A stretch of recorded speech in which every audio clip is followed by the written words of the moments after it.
being over 50, I think, is the best time of our lives, especially when you think about dating again. You're dating without all of the weight on your shoulders that you might have had when you were in your 20s, right? Oh my gosh, I need a husband. My ovaries hurt. I want to have kids.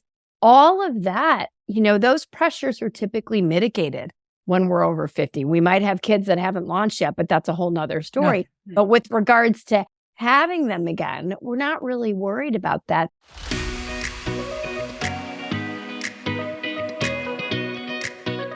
Hi, and welcome to Beyond Empty Nest. I'm your host, Jody Silverman, speaker, mentor, and Chief Dare Officer at Moms Who Dare.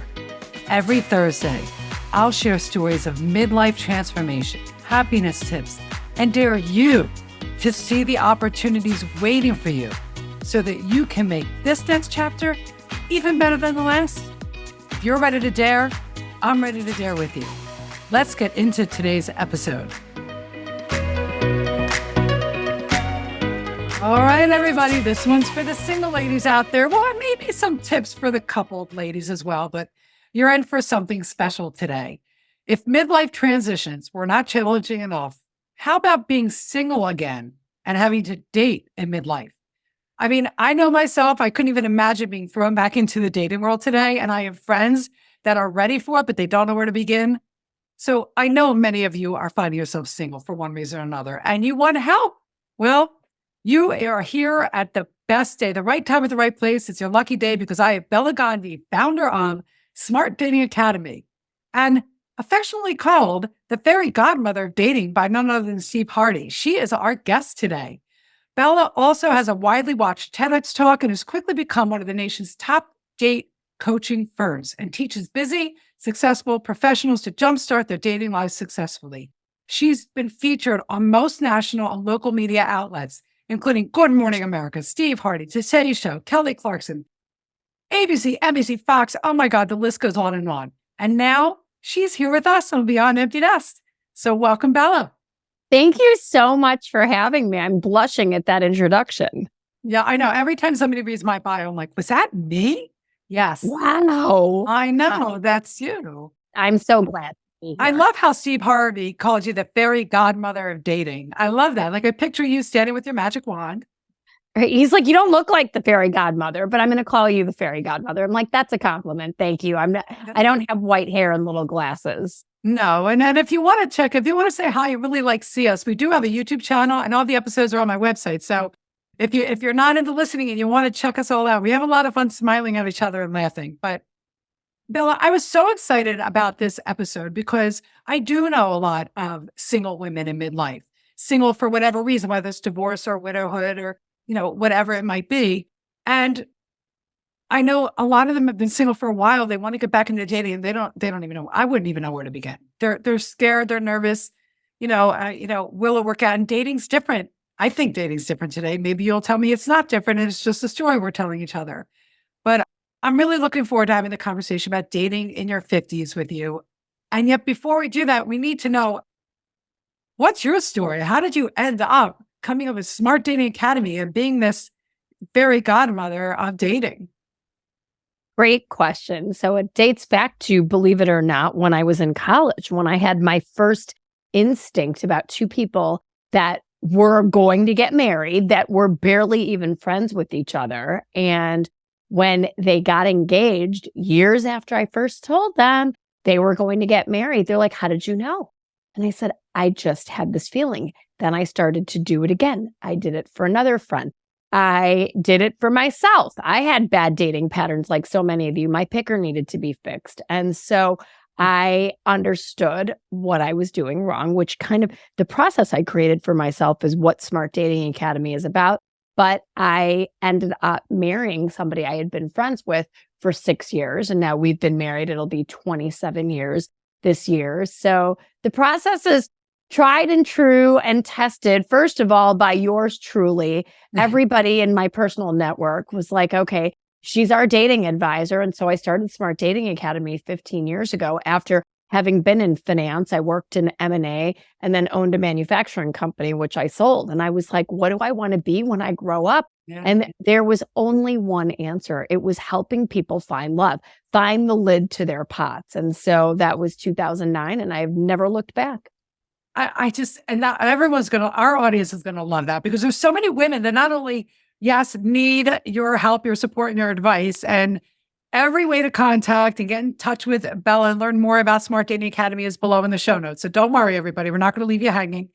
But finding your purpose, your true purpose and calling. And I mean, finance and M&A to Smart Dating Academy, that's a big difference, big difference. So yay for you. It's inspirational. It just goes to show you that when you pay attention and listen to yourself, pay attention to yourself and listen to yourself, you really can find what makes your heart sing, right? 100%. Yeah. We all have a gift inside of us, right? Yes. And so just figuring that out and then going to do it unapologetically. Yeah. Well, I know that you say that, you can have a juicy life at any age. Well, what would you say to the woman who's thinking, well, how do I have a juicy life? How do I create that? Oh my gosh. I'm like, how could, this is being over 50, I think is the best time of our lives, especially when you think about dating again. You're dating without all of the weight on your shoulders that you might have had when you were in your 20s, right? Oh my gosh, I need a husband. My ovaries hurt. I want to have kids. All of that, those pressures are typically mitigated when we're over 50. We might have kids that haven't launched yet, but that's a whole nother story. Yeah. But with regards to having them again, we're not really worried about that. So most people, what I would tell you is if this sounds like you, get excited that you can have the juiciest, best love of your life. And it doesn't have to mean marriage. What people want over 50 is companionship, partnership, and friendship. Whether that leads to a walk down the aisle or not, it did for the Golden Bachelor a couple of weeks ago, right in January. A 75-year-old dude from Indianapolis took a walk down the aisle. And so all I can say is it's so great because you can just be you and find the lid to your pot that fits you in your life. So that's interesting because, and even it's a mindset shift because maybe I've been talking about it. Maybe I'm making my single friends scared the way I talk about dating. So, so you have women listening and they're single and they haven't dated and maybe they've been single for a while now. How do they start? Well, the first thing you need to do is really get self-aware. Who are you? Right? And really have those conversations with yourself. Not who do I wish I was?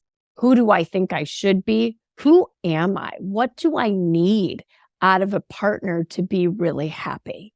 And a lot of people, and I'll just go here. I mean, if you need help, date coaching didn't exist 20 years ago, right? As a thing you can do. Look at people at high levels of every aspect of their lives have coaches, whether they're elite athletes, C-suite people, right? And coaching is something you should really think about. If you feel like, gosh, I just don't know how to do this, all I'd say is help is out there if you need it. And if you don't want to make the same mistake you made again, or maybe multiple times, have a village of people around you helping you to make sure that you don't end up in those dead end paths again. But really, it's about looking at yourself first and what do you need overall in this process.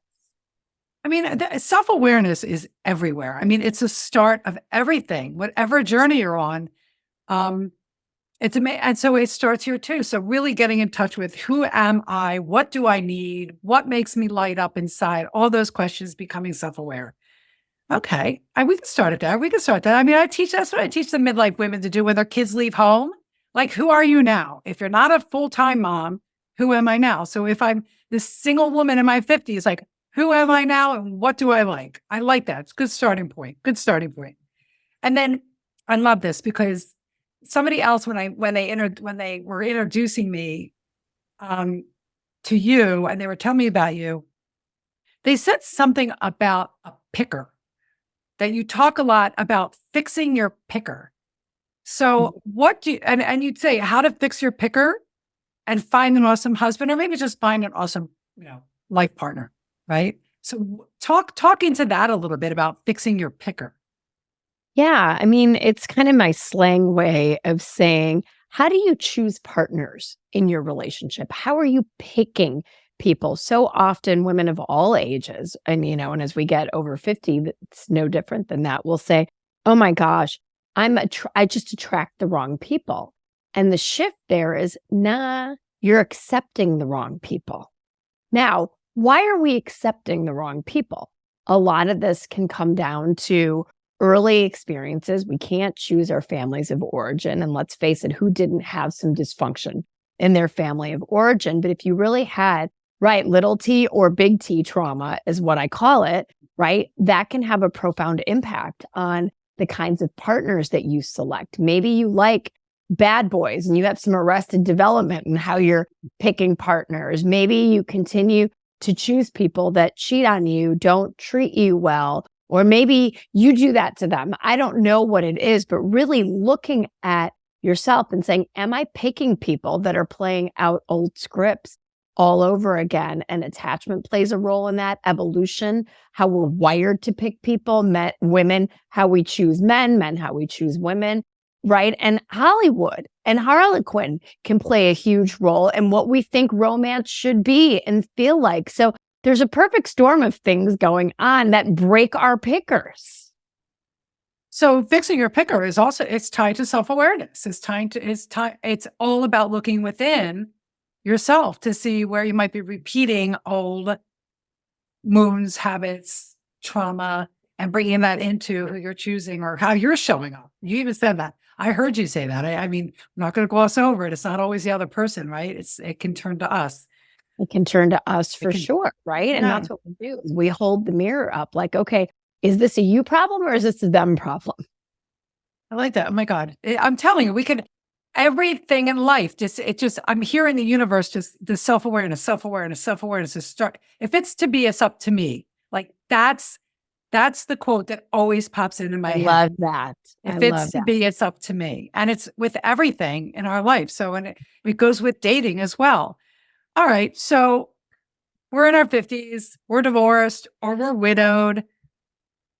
We've looked at ourselves and self-awareness. Now, I'm going to strongly encourage everybody to listen to your TED Talk, but I have to talk about it because I've shared it.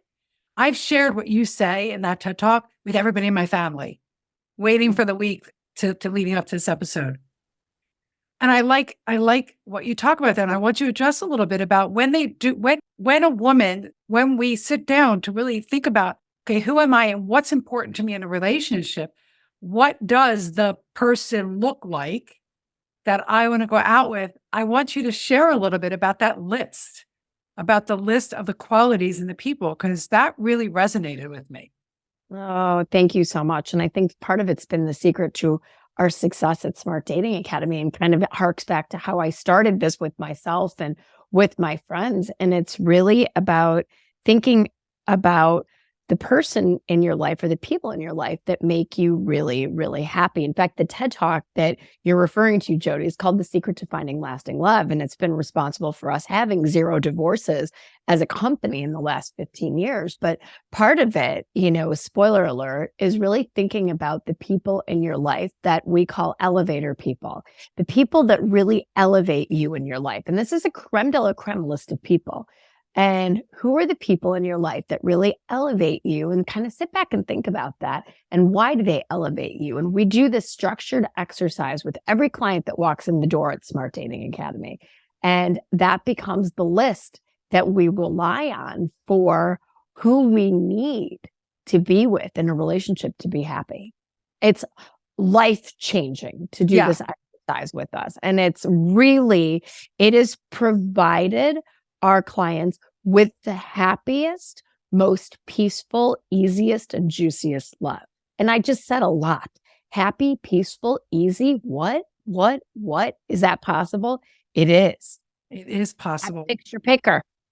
You got to fix your picker and you have to listen to the TED Talk. Because after I listened to your TED Talk, and I shared this with you the first time we met, that I married one of those elevator people. And I didn't know it. I guess I got a little lucky. But it's important because it was a fact. And it is. It's like the grounding. It's like the foundation for everything that you've built upon. And it's important to really make your list based on what you said. So who are the people that really elevate you in your life and why? And those are the qualities that you can start defining and looking for when you're looking, when you're out there dating. I love it. Right. And if your picker is bad, newsflash, it's a hard exercise to do on your own, right? It's hard to pick for those qualities because you tend to gravitate towards the same old stuff all over again. So if this sounds like you, right, just think about this. Listen, I'm going to just say it for you. We are in our 50s. We are in our 50s. Ladies, hire a coach. Hire a coach. Go to smartdatingacademy.com and look at the programs and look at the coaches and hire a coach. You deserve it. We deserve it in midlife. If we can't do that for ourselves in midlife, when are we ever going to give ourselves a gift? I mean, everybody, I think, should either have a coach or a therapist on hand for whatever it is they need. Both. The Yes. therapist can help you process the actions that the coach is having you take, right? There you go. So There you go. our clients are concurrently, many of them are in therapy and Yes. coach at the same time. I always say we wrap you up in pink sparkly bubble wrap to protect your heart through this process. Yeah. Oh, I like that. I like that. So yes, get a coach. I'm just saying it. I don't usually should people, but this is a should. This episode. Should all over them. I'm shoulding all over you single women and from beyond empty nest in the Moms Who Dare community. Get yourself a coach. All right. So I know that you have like a top 10 things to know when navigating the online dating scene.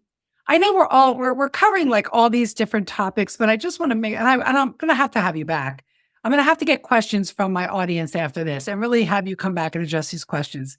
But like, I'm thinking to myself, like if I found myself single right now, well, I would go to your website and I would find you. But besides the self-awareness, we go through the self-awareness and we go through fixing your picker. We go through the elevator list of like, who are the people in my life that elevates me? Here's what matters. Where do you begin? I mean, how do you navigate this online dating world today? Like I wouldn't even go on a blind date, let alone you want me to swipe. Like, I don't even understand. Oh my gosh. So there's 3 major pipelines to meeting people. One is online dating.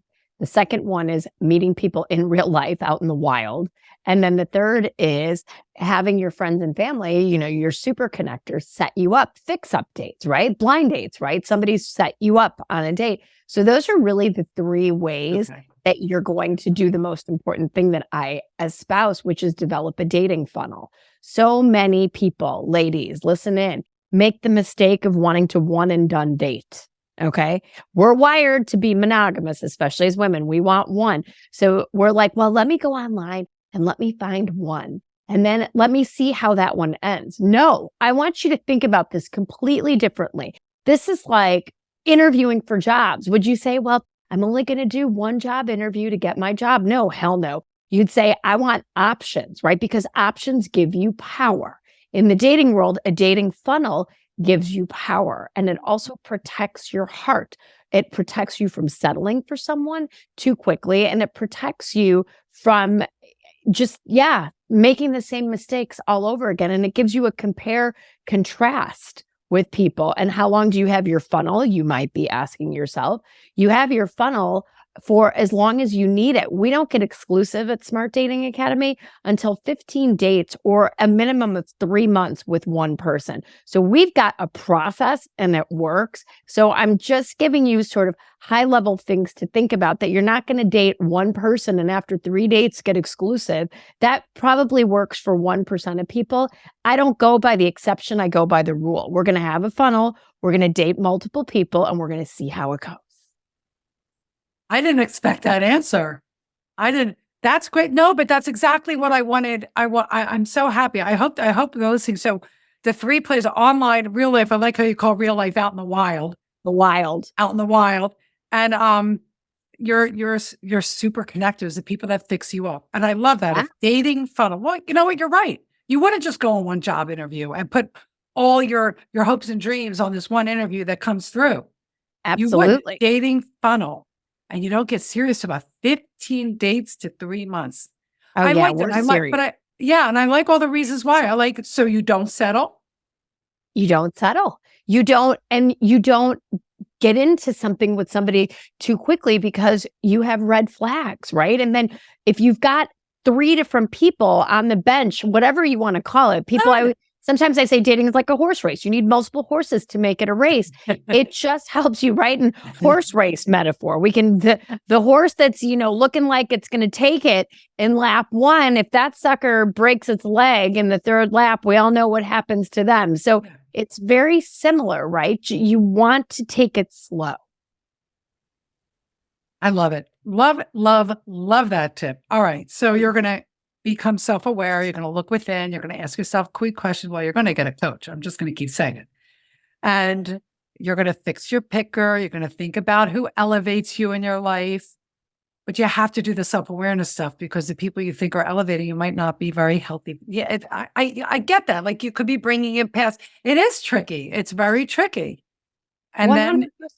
then, Your friends and family, as well-intentioned as they are, ladies, they're not dating professionals. no, They're going to probably tell you what you want to hear or what may not be correct. And it's just based on their experience. It's like if your next door neighbor was an attorney, you're not going to ask him to do your root canal because he's a smart, successful lawyer. Yep. That's what people do in the dating world. So no, you need professional guidance with someone and have a team of people. You can go out there. Coaching is unregulated. There's a lot of people that are not married doing date coaching. Ask yourself, would I want a coach who actually has my goals, that is in a happy, healthy relationship or not? So just be wary.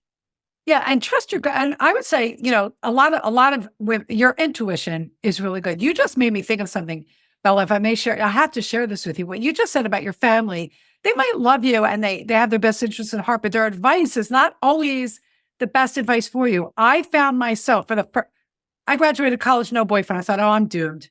I'm doomed. I don't want to meet anybody in a bar because they're drunk.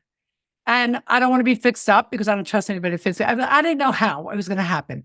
Long story short, I ended up dating somebody from the corporate office of where I worked. I didn't work in corporate. Liked him. Great guy. Wasn't attracted to him. I mean, he was really nice. And I didn't know what was wrong with it. Like, why don't I find him attractive? But had a good time with him. But then when it came to that evening kiss, I'm like, yeah, no, I don't think so. Anyway, he was sweet. He was attentive. He would bring my mom flowers when he would come pick me up because I still lived at home. Okay. Go to a party. About a month later, meet this guy I went to high school with. I wasn't friends with in high school, but I knew he went to my school. Met him. He called me the next day. We went on a date. Oh my God. Greatest date ever. Greatest date ever. Started dating him. Never in my life. Dating 2 guys. It was right before the summer. And this new guy had committed and paid a lot of money to be part of a house at the beach, which is 2 hours away from where we live in Philly. This is a high school guy. This is a high school guy. So I really liked him. We could see each other Friday nights, but then he left and he went down the shore. I mean, he paid money for a house. I didn't care that he went down to the beach. He saw me. He stayed home on Friday nights to see me. My mother, who only has my best interest at heart, was not happy. She said, this other guy, he brings you flowers. He wants to see you Friday nights and Saturday nights, and he wants to see you during the week. And this other guy is going to the beach, hanging out with his friends. And I'm going to tell you, if I had listened to her, I wouldn't be married to the guy who she loves to death. Loves him to death. So you just made me think of that story. Like, really trust, listen to yourself. What feels right? What feels right? You just made me think of that story. I know I deviated there. No, that's great. That's such a powerful story share. I think that's exactly right, is you knew what was good for you. And if you would have just blindly listened to your mother, who, like mothers do, they want you to marry the good guy. It sounds like they were both good guys at the end. Both good guys. Yeah. Both good guys. It wasn't like you were drawn to the guy that was a bad guy. It's just the first guy had more of a track record because you had dated him longer. And so good on you for listening to yourself. Yeah, you have to. Because she did. She only did my best. She just wanted somebody who wanted to see me all the time. That's all. Yeah. And who doesn't want that for their daughter, or their son, And now he does want to see you all the time, and you're married to him and you live together. Amazing. Yeah. It's all good. 32 years. Wow. I think so. He remembers more than I do, 32 years later. So it did work, and it didn't matter that they didn't bring me flowers every day. It's all good. Something more important than flowers. Trust me. Exactly. So, all right. So any closing advice besides the fact that you're going to get coaching, and I'm beating that one down, for that single woman in midlife who hasn't dated, and let's say, I mean, like 5 years or even longer. Yeah. I mean, that's the woman. I know what the step is. The step is to call and reach out for help because it's hard. But what tips? What other tips? Or do you just want to reiterate something you said earlier? I want you to be filled with hope. I call it psychotic optimism. I want you to think to yourself, there is hope, right? I just listened to this interview with this woman and with Jody, and I've seen more love stories over 50 than at any age at Smart Dating Academy.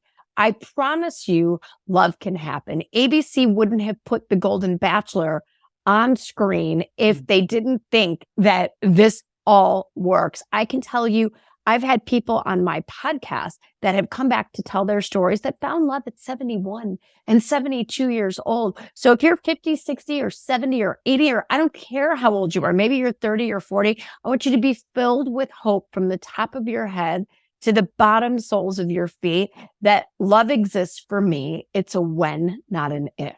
Write that with lipstick on your mirrors, ladies. Love exists for me. It's a when, not an if. It's a when, not an if. That's your mantra.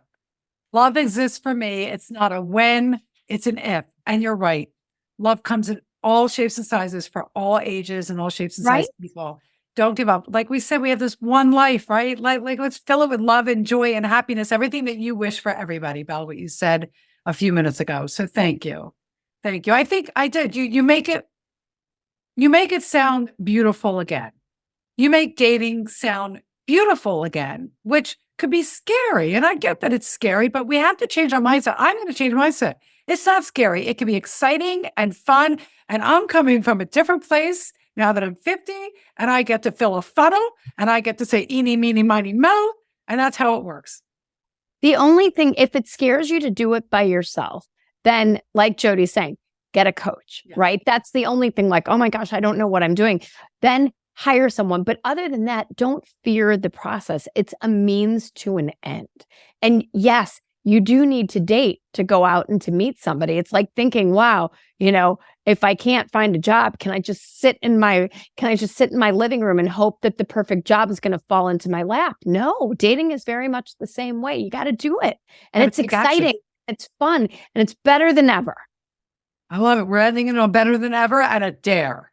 We're giving a dare. And I know Bella has a dare for the single women and the women that are coupled, that might be coupled right now. So what's the dare, Bella? I dare you to change something, single ladies, about your dating life.